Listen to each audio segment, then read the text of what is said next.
With Governor Andrew Cuomo, including his fundraising, his courtship of Republicans, education, financing, and if we have time, fracking, Bridgegate, Stadium. So why don't we get right to it? Governor, welcome back to the show. Happy New Year. Hi, Happy New Year. Good to be back, Susan. So your campaign filings show that you have been enormously successful raising money for your reelection campaign. Are you trying to scare off any possible challengers? No, not at all, Susan. I think you have to be, we live in the real world, right? We try to improve it. We propose new laws, new public financing systems, new campaign finance reform, but you have to live in the real world. And the real world is somebody can run for office who has a ton of money, and money in and of itself can almost win a campaign. And you could, if you don't have personal wealth, which I don't, anywhere near the magnitude that this business would require, somebody can come in with personal wealth and just win the office because they can outspend you. And you see that all the time. You see some of the names brag about they have unlimited wealth and can spend anything and could dwarf my spending, as significant as my fundraising has been. They could just dwarf it. They say that and they're proud about it. Or they have family money, or daddy gives them money, or whatever the case may be. So that's the reality of the situation.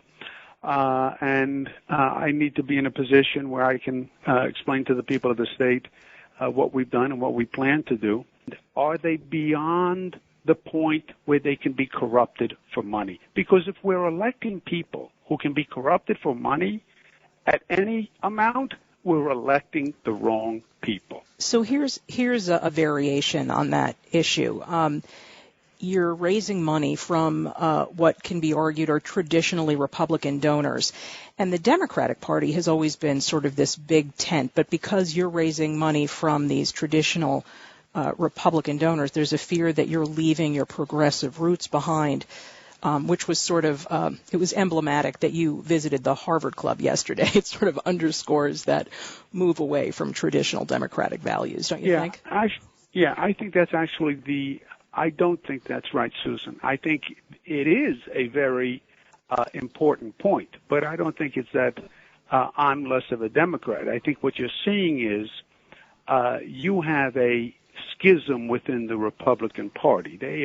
You have the Republican Party is searching for an identity. They're searching to define their soul. That's what's going on. Is the Republican Party in this state a moderate party, or is it an extreme conservative party? That's what they're trying to figure out. And it's very interesting because it's a mirror of what is going on in Washington, right? The gridlock in Washington is less about Democrats and Republicans. It's more about extreme Republicans versus moderate Republicans. Mm-hmm. And the moderate Republicans in Washington can't figure out how to deal with the extreme Republicans, and the moderate Republicans are afraid of the extreme conservative Republicans in Washington, in my opinion. You're seeing that play out in New York. The SAFE Act, the Republican Party candidates are running against the SAFE Act. It was voted for by moderate Republicans who run the Senate. Their problem is not me and the Democrats. Their problem is themselves. Who are they? Are they these extreme conservatives who are right to life, pro-assault weapon, anti-gay? Is that who they are? Because if that's who they are, and if they are the extreme conservatives, they have no place in the state of New York.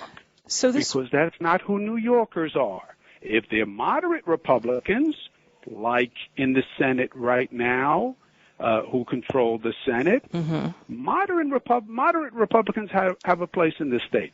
George Pataki was governor of the state as a moderate Republican, but not what you're hearing from them on the far right, not this clash that you're getting from the quote-unquote power brokers of the party now. We are right to life.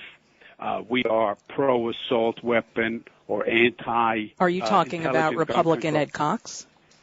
whoever. I'm just look at their positions, and you see a great battle of positions that are now being criticized that were passed by the moderate Republicans in the Senate. And that's what's going to play out this year. Who are the Republicans, and who wins between the extreme conservatives and the moderates?